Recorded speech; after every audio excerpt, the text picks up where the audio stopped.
Hello! Je vous retrouve aujourd'hui dans une petite vidéo où on va parler gratitude. Il y a maintenant 1 an, j'avais tourné une petite vidéo IGTV sur mon Instagram où je vous parlais de mon carnet de gratitude. Ce petit carnet dans lequel j'écris chaque jour toutes les belles choses qui me sont arrivées dans la journée. À l'époque, vous aviez été nombreux à ne pas savoir ce que c'était, mais aujourd'hui, cette pratique, elle est de plus en plus connue et courante.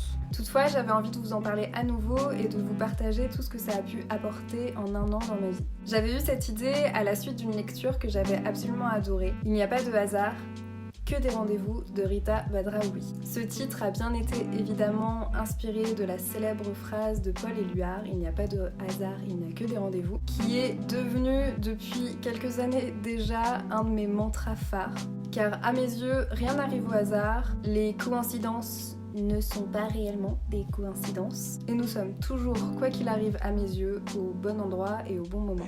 Donc c'est un petit roman qui se dévore en un après-midi et je vous le conseille fortement. Il n'y a que de bons conseils et de choses qui font chaud au cœur. Et par temps de confinement, j'ai pris plaisir à le relire à nouveau et je vous conseille de faire de même. Petit teasing de l'histoire, Nina, le personnage principal, c'est une petite nana qui a envie de lâcher prise, de se détendre et de penser à elle à la suite d'une rupture avec son grand amour, qui décide de partir dans une auberge où elle va faire la rencontre de plein de personnes, dont un homme qui fait de la méditation au bord d'un lac et qui, à chaque fois qu'elle le croise, a un petit carnet comme celui-ci.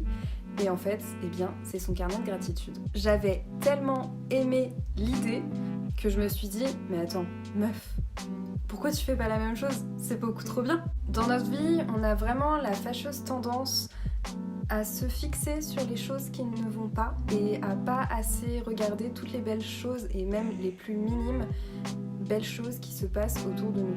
On a vraiment cette tendance, oui, à se concentrer que sur le négatif et à pas assez faire attention à ces petites choses qui nous font du bien à l'âme. Alors que pour les petits connaisseurs, le positif attire le positif et le négatif attire le négatif. Alors pourquoi se concentrer sur le négatif quand on peut se concentrer sur le positif pour en avoir encore plus dans notre vie?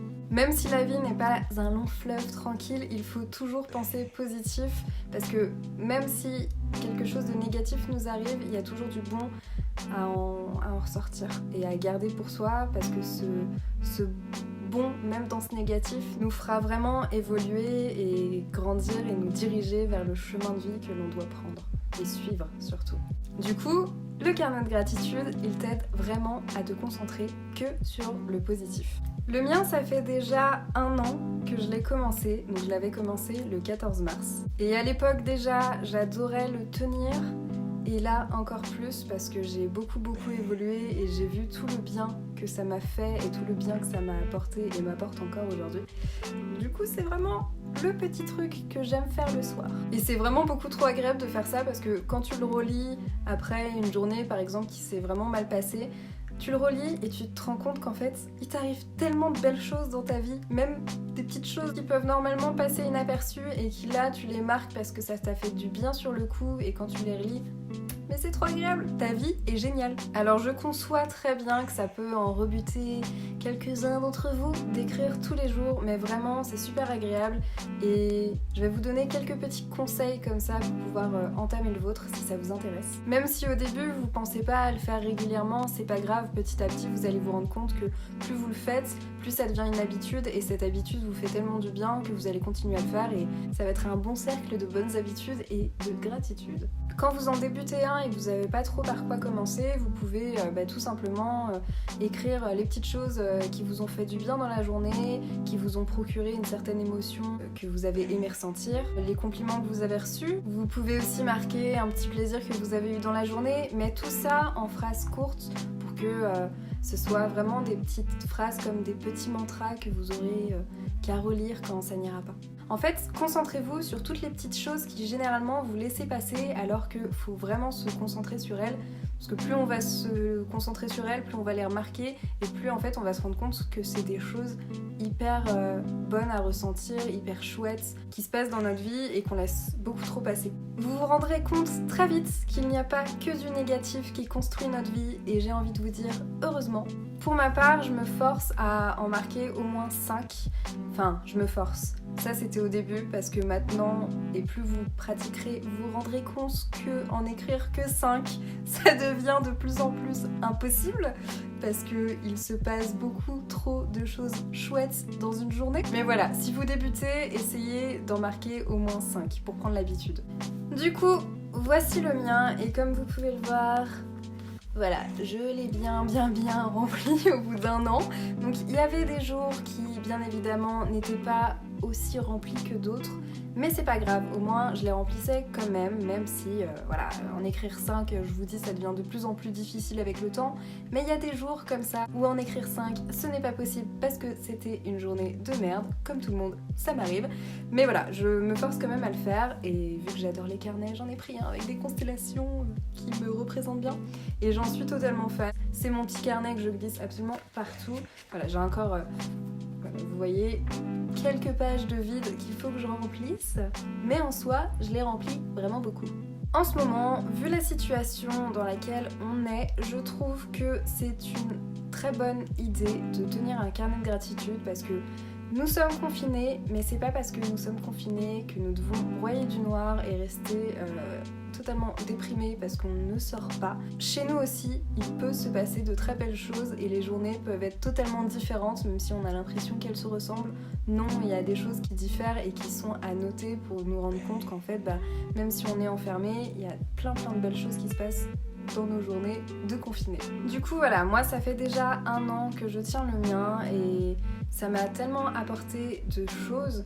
Je me suis rendu compte en fait que à l'époque où je le tenais pas encore, j'étais une jeune femme qui broyait beaucoup du noir et qui était assez timide et renfermée. Et en fait, plus je le tiens et plus je m'ouvre à la vie et à toutes les belles choses qui m'entourent et plus je suis sensible aux gens qui m'entourent également parce que je cherche leur regard, je cherche à leur envoyer aussi du positif quand ils m'en envoient, ils me répondent par un sourire, un regard et je le note, ça fait partie de mes gratitudes et en fait ça m'ouvre vraiment au monde. Je suis devenue beaucoup plus ouverte et beaucoup plus joyeuse dans ma vie de tous les jours avec toujours cette sensation de me dire que quoi qu'il arrive, il y aura que du bon qui en ressortira. Alors je suis pas devenue totalement sage, mais j'ai cette sensation d'être beaucoup plus apaisée et confiante dans ma vie.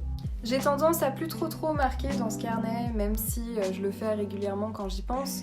Mais maintenant, en fait, c'est tellement devenu une habitude dans ma vie que je n'ai plus besoin d'écrire ça dans un carnet parce que je le fais automatiquement avant de m'endormir. C'est-à-dire que dès que je me retrouve dans mon lit allongée, je prends un quart d'heure pour faire défiler toutes les belles choses qui se sont passées dans ma journée et j'ai plus besoin de le marquer. Ça s'ancre vraiment dans ma tête.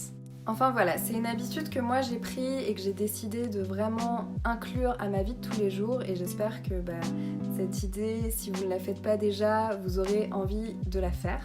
Si vous décidez de vous lancer, n'hésitez pas à me partager vos premières gratitudes ou vos premières expériences avec votre petit carnet en me racontant ce que ça change chez vous et si ça vous fait du bien. En attendant, voilà, c'était une petite vidéo assez courte je pense, mais que j'avais envie de refaire aujourd'hui au goût du jour avec mes courbarons d'aujourd'hui, 1 an après sa première vidéo sur son carnet de gratitude. Mais voilà, j'espère que cette vidéo vous aura plu, elle est maintenant terminée. Je m'en vais donc continuer ma petite journée et remplir ma tête et mon carnet de belles gratitudes. Voilà, je vous fais des bisous et je vous dis à la prochaine. Salut!